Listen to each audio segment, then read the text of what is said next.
Okay, hello everyone. Another session. This is module 8, network layer. After going through layer 1 and 2, the physical layer and the data link layer, we now go to the third layer of the OSI model, which is the network layer. And hello Judith and Lloyd. Okay. And me. Right. So in the network layer, this is where we introduce some of the communication protocols. How are you doing? Some of the communication protocols and routing protocols. Right, from module number 3, the basic function of, of the network layer. We gave it as it is responsible for IP addressing, right? It has much responsibilities beyond that. Routing. The network layer is responsible for routing, and by routing, we mean choosing the best path to the destination network. So in a network where you have multiple paths being created via multiple routers, the routers choose what is the best path to the destination. And I think that is the main responsibility, the major responsibility of a layer 3 device.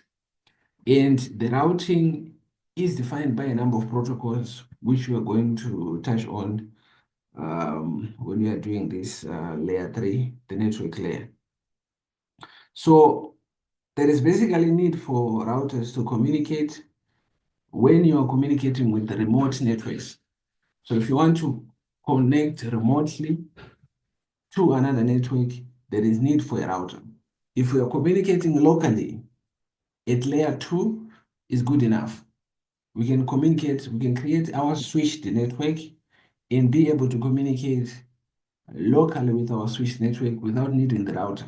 But as soon as we want to communicate remotely, meaning outside our local network, then we will need a router.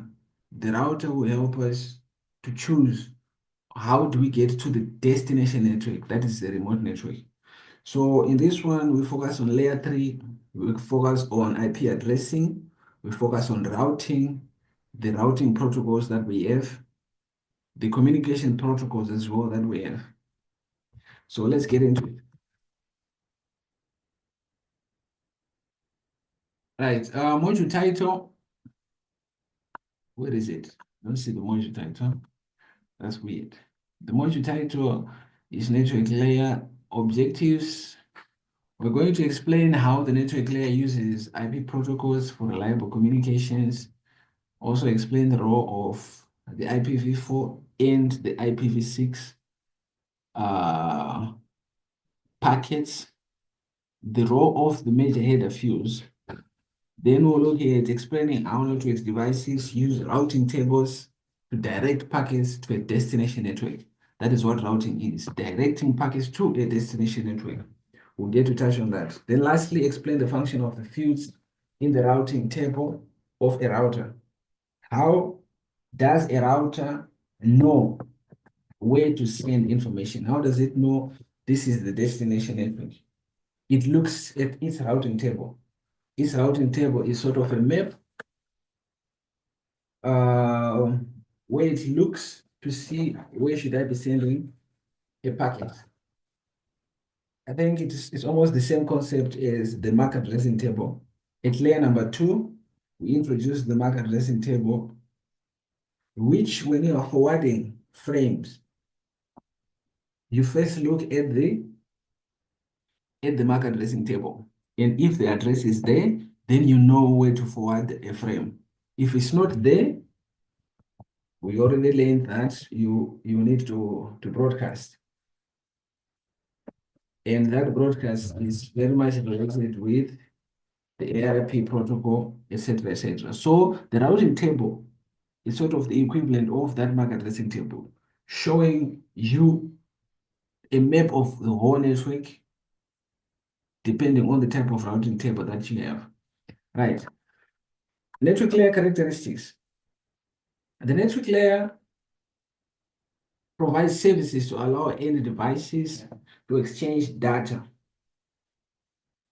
IP version 4 and IP version 6 are the principal network layer communication protocols. So those two, I think those are the most important protocols that we will look at when we focus at layer number 3, IP version 4 and IPv6. The network layer performs 4 basic operations. Number 1, it is responsible for addressing end devices, encapsulation, routing, and lastly, de-encapsulation. Addressing end devices. All end devices must have a unique identifier, and the IP address is used as a unique identifier for all devices over the internet network. Right? That's one basic operation of the network layer. It's responsible for that. Number 2, encapsulation. We now know what encapsulation is. Adding information to information. So as data, PDUs move from every layer, from the application up until we get to physical, we are adding some headers, header information, trailer information. That is what segmentation is. In the inverse of that, de-encapsulation, let's just touch both of them, right? So this layer is also responsible for encapsulation. And in this case, encapsulation is adding headers and trailer information, which includes, most importantly, the addresses, the source and the destination IP addresses. In layer 2, we talked of encapsulation as well. And what was the information in the header and trailer, in the header and trailers? The most important information there was the source MAC address and the destination MAC address. So same thing, right? Then number 3, routing. As I said before, this is the most important uh, operation role, which is played by the layer 3, routing, choosing the best path to a destination network. So routers, which are layer 3 devices, are responsible for making these routing decisions based on the destination network. We will get to touch how do they choose later on. But at this point, it's just important to understand and know that the layer 3 the layer 3 devices are responsible for routing, which are routers. It can be a layer 3 switch as well, is also responsible for routing. And lastly, de-encapsulation, the inverse of encapsulation. Right? When we are going up the layers now, from layer 1, we de-encapsulate, and it goes like that. Right? If you look closely at this, maybe let's talk routing a little bit before we proceed. If you look closely at this, and we have a set of routers there. Routers, let's say 1, 2, 3, 4. All right. If this is where my information is coming from LAN 1, and I want to connect to a device in LAN 2, this router is responsible for choosing the best path to the destination network, which is LAN 2. So depending, for example, if there is congestion in this link, right, this link is not working well, then traffic will go here. If there is congestion here, it will go here.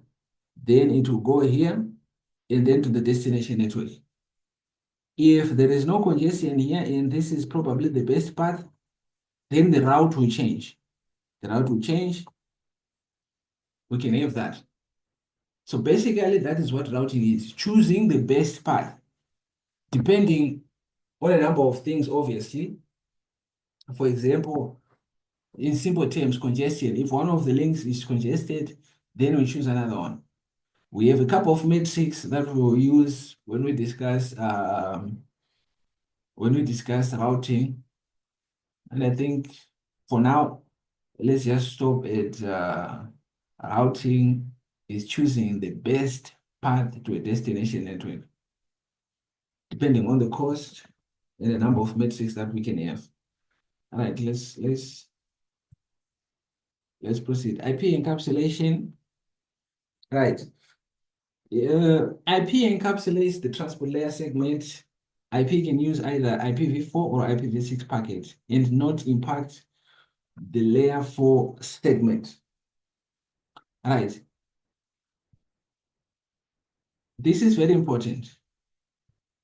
IP can use either IPv4 or IPv6 packet and not impact the layer 4 segment. So basically the choice of the IP version does not affect the layer 4 segment being encapsulated.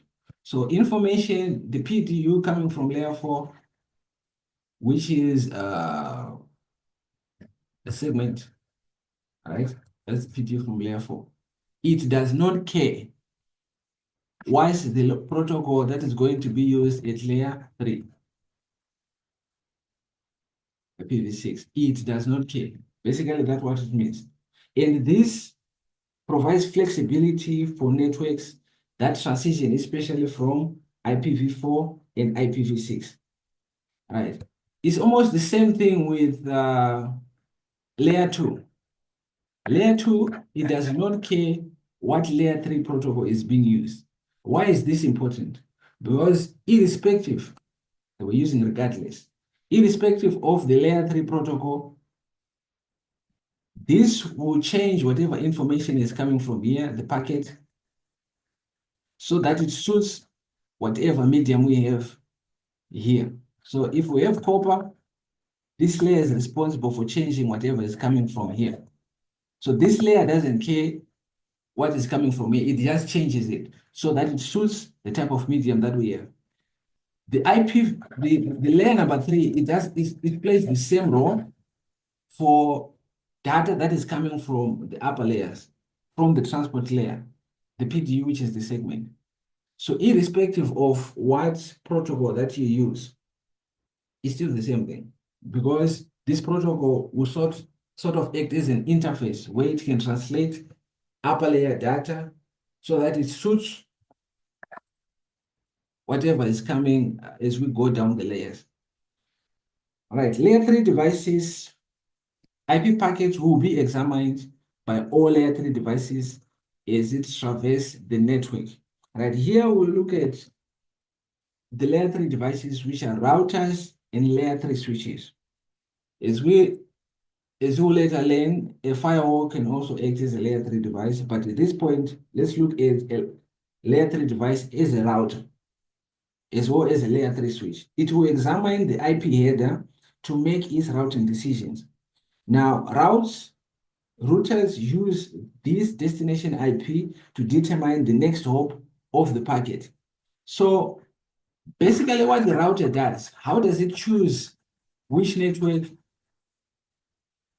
to send a packet? So let's say we have a router, we have 2 networks here. So we have PC1 here, then we have PC2, we have PC3. Let's take this PC is in its own network, this is in its own network. Right? If the IP address here is 192.168.10.10 and the mask is 24, meaning this is the network ID. And here we have 192.168.20.20, let's say .10/24. We have 2 different networks there. The one which has .10 and .20. And if we're looking back at this, the IP packet will be examined by all layer 3 devices as it traverses the network. What is it examining? So basically, this router, if this PC wants to send information to this network, the packet will have information with the source IP address and the destination IP address. So the source will be the IP address of this. The destination will be the IP address of this, which is that IP address that we have there. Right. And as traffic goes to the router will de-encapsulate that information. At this PC, the process of encapsulation takes place from the application layer down to the physical. Then we have our bits, our signal being transmitted over that medium. As it gets to the router, de-encapsulation starts taking place. So the header starts to be removed, the MAC address matches, it goes up the layers. Then when it looks, the router, when it looks at the header information and it looks at that IP address, what does it do? It looks at the network. It looks at the network, and from the network ID, it recognizes I'm definitely going to send this packet to this direction instead of this, because the network IDs are different. It cannot send to 192.168.10. The network IDs have to match. So that is how a router knows where to send a packet. And that explains this what we have here. IP packet will be examined by all layer 3 devices as it traverses the network. Right. So if we had a router here, and the network was still the same that we had 192.168.20, let's say it's now .1 interface here. Right. As traffic goes to this point, it will be forwarded to this point. Then this one will need to forward to another router up until we get to the destination network. And that basically is the process of routing. And what is important at this point is understanding the process of de-encapsulation, one, the process of examining the destination IP, looking at the destination network ID, then using that to route. If you look at the host ID, it will be used to match, if it matches the IP address of the destination device. When we get to the destination device, that's when it will be taken up to the application layer. I think this is very important. Just a minute. PC1, I could see something in my head, which is very important. All right. So I was saying we want to send it to PC2. This is 192.168.20.10. This is .10.10. Right. So at this point, we have encapsulation from application layer to the physical layer. At this point, we have de-encapsulation. De-encapsulation only gets to layer number 3. It does not go to the application layer. This is a layer 3 device. So it only goes up to layer number 3. Then when it gets to layer number 3, it identifies the destination network and forwards. When it wants to forward, encapsulation takes place. Then it is forwarded there. When it gets here, it gets to the physical layer, it gets de-encapsulated, but at this point, it now gets to the application layer. Very important. Simple concepts, they might become very complex. So it's very important understanding the process of encapsulation, de-encapsulation. What are we looking at? We are looking at the IP addresses. If I look at the IP address, I'm looking at the network ID. That's how I route. But when I get to the destination here, I'm no longer looking at the network ID. I'm looking at the IP address itself, the host address. If the host address matches, then your packet gets de-encapsulated all the way. If it does not match, it gets dropped. Very important. Right, I think we have a question. Sound irreportage teaser. I don't know if it is just me. Can you confirm if our sound is that bad? It might be my network. Because this has over my match. It usually affects the network. Confirm, is my sound okay? Confirm this end. Another one, if my sound okay, we have a couple of students here.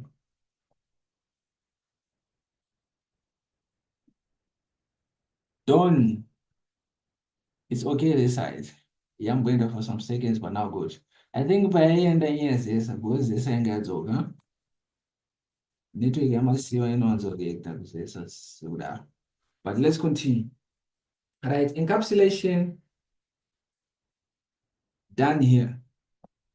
All right, let's move to IP addressing does not change from source to destination, right? It's important to know as well, the IP address does not change from source to destination, except if we are using address translation, this, except, where's my pen? Oh, yeah, yeah. Except if we're using, right, address translation, which is NAT. So what do we mean if we say IP addressing does not change? So if I have a PC1 here, and I have a router, another router, another router, then I have PC number 2 in this network. And if the address of this PC dot 2 and this one 192.168.20.3, this one, right? And the address for this one is this. From the source, the packet, we have a source IP address and a destination IP address. The source IP address will be 192.168.20.3. That's where the information is coming from. The destination will be 192.168.10.2. If the packet gets to this router,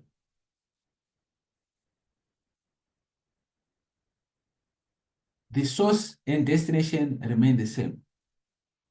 Dencapsulation, re-encapsulation. When packet gets here, it's still the same.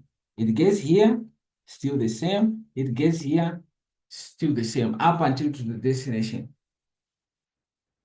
All right. It's a bit different with the source MAC and destination MAC. The source MAC, if our source MAC is AA, and our destination is BB, right? What will happen? What will happen? From this point, the source MAC and destination MAC will be AA, and the destination will be the MAC address of the default gateway. And when we get to this point, the source MAC will be for this one, and the destination will be for that one. And when we get here, the source MAC will be this, and the destination will be this, the default gateways. When we get here, the source will be this, and the destination will be BB. So with layer 2 addressing, the address changes from the source to the destination MAC, to the destination, if we are dealing with the remote network. If we are local, not a problem. But if you're dealing with a remote network, it changes. That is the reason why it's important to use IP addresses if we are communicating remotely, because the IP address doesn't change. Why is this important? Let's say you want to send back information. Let's say acknowledgement. You've sent something to this PC, and this PC wants to acknowledge, yes, you've sent something, or also wants to send something to the other end, to the same device. It can easily use the same source address and send directly to device number 1. It's not the same case if you're using MAC addresses, because your MAC address is changed over the network. Right, NAT will change addressing, but will be discussed in a later module. So basically what NAT does, just a brief, I think there was a guy who wanted to introduce us to NAT in the data link layer, I think, module. Let's just talk about NAT a bit. What NAT does now, addresses in here, in the local, they are private. Addresses outside the network, for example, right here, they are public. So every address from this side, which is private, when it gets to the router, it gets changed. It gets changed to a public IP address. So that means the IP addressing changes from source to destination. So without NAT, which was invented for a couple of reasons anyway. After IP was there, IP started. Then they saw some problems in introducing NAT. So when IP was by itself, this could hold. The IP address will not change. But however, we now have NAT, so the IP address is changing. Right, characteristics of IP, we have connectionless, best effort, media independent. They are best explained in the following slides. Right, what do we mean when we say IP is connectionless? This question you definitely encounter it. You're just given a characteristic, for example, connectionless, and you're given a couple of answers and you have to choose from those. You definitely need to know these characteristics. When we say connectionless, what do we mean? IP does not establish a connection with the destination before sending the packet. There is no control information needed, synchronizations, acknowledgements. The destination will receive the packet when it arrives, but no pre-notifications are sent by IP. If there is a need for connection-oriented traffic, then another protocol will handle this. I'm not so sure which module where was I explaining TCP. I think it was the lab where we explained perfectly how TCP works. Right, TCP. And we introduced the three-way handshake, which is used to establish a connection. So before your data is being sent, with that lab, we were sending HTTP traffic. In that lab, we were trying to send HTTP traffic, right? And we realized before HTTP traffic is sent, the first protocol that exchanged messages between the two devices was the DNS protocol. Not between the two devices, but between the client and the DNS server. It was the DNS. Then from there, we had the TCP, which established the connection between the sender and the receiver. Then we had our HTTP exchanging its messages. Then lastly, we had another TCP with a four-way handshake terminating the connection. When we say IP is connectionless, it means it does not have all this. There is no connection which is established before data is being sent. No connection at all. So if you want your connection to be connection oriented, then at layer 4, you will need to introduce TCP. It's a bit different with HTTP. HTTP as a protocol inotofambidzana ne-TCP. Zvinofambidzana zvakadai izvo. However, IP inodofamba iri yega, yoita connectionless. It can do that. However, if you want it to be connection oriented, then you need to use it with TCP. I hope you get what I'm saying. It's a bit different. HTTP by default, inotofamba ne-TCP. That's how it goes. IP, however, is connectionless. Why? It's very important why IP is connectionless. IP is connectionless so that it has less overhead. If you want to include information about the connections, then from the connections, you also get to add information about synchronizations. Where is my pen? You also have to add information about acknowledgements on the header.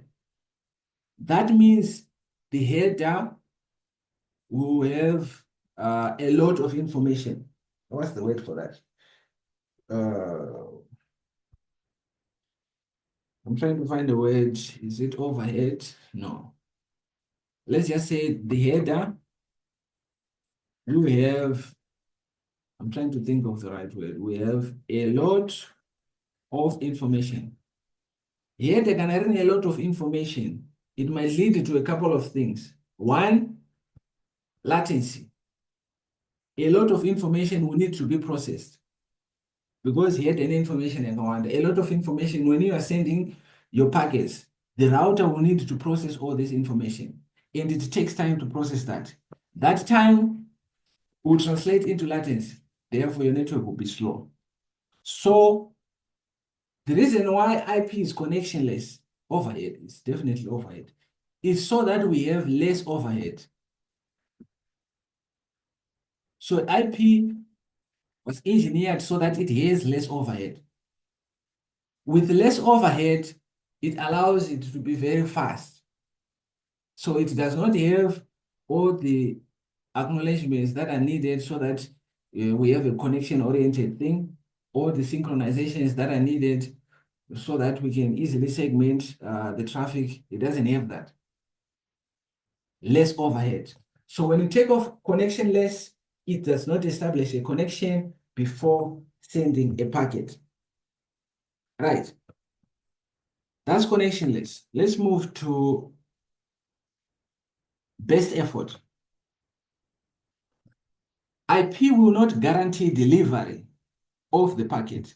It has reduced overhead since there is no mechanism to resend that data, that is not received. IP does not expect acknowledgements.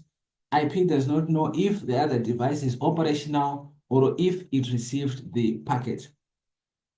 The same reasons that we had for connectionless, less overhead, are the same reasons why IP is the best effort protocol as well. It does not guarantee delivery. A protocol, the most common protocol that guarantees delivery is TCP. Why? Because if information is sent, acknowledgements are sent back that we've received the information. If it is not sent back, it means no information has been received. Therefore, a device resends that information. That's how TCP guarantees delivery.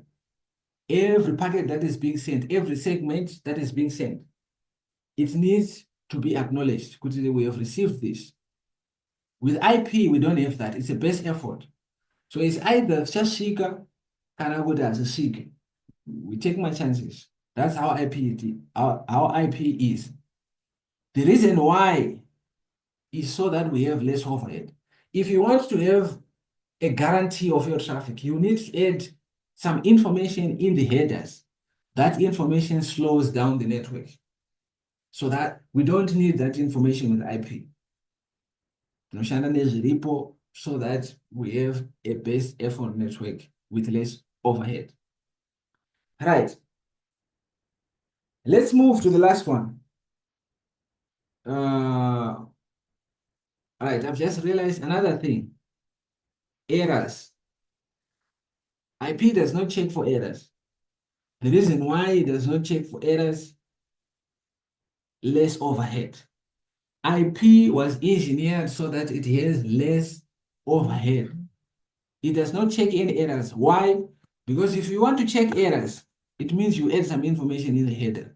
Same explanation all the way. Right, let's continue to the last one. Media independent. Right, IP is unreliable. We've touched on that. Best effort. It cannot manage or fix undelivered or corrupt packets. It does not check errors. IP cannot retransmit after an error. We've touched on that. Cannot realign out of sequence packets. IP must rely on other protocols for these functions. So instead of IP checking for errors, which layer checks for errors? I need an answer for this. For guys who are following, there's a layer which we described we described one of its function is checking for errors. Which layer is that? Unmute. Gives me time to breathe. Data link layer. Voila. The data link layer. So instead of the IP checking for errors. We have the data link layer checking for errors.